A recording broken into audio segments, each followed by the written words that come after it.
بسم اللہ الرحمن الرحیم۔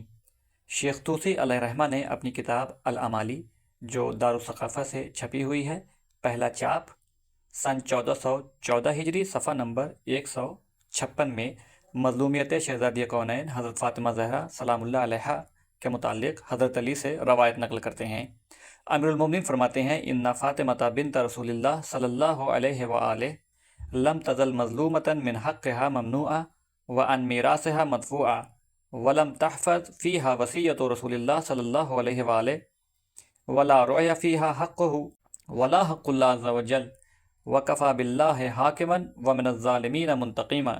یعنی بے شک فاطمہ بنت رسول خدا صلی اللہ علیہ وآلہ وسلم ہمیشہ مظلوم رہیں،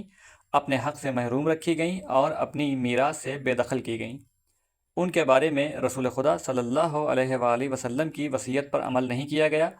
اور نہ ہی ان کے معاملے میں آن حضرت صلی اللہ علیہ وآلہ وسلم کے حق کا اور نہ ہی اللہ عز و جل کے حق کا لحاظ رکھا گیا، اور اللہ بطور حاکم یعنی فیصلہ کرنے والے اور ظالموں سے انتقام لینے کے لیے کافی ہے۔ والحمدللہ رب العالمین۔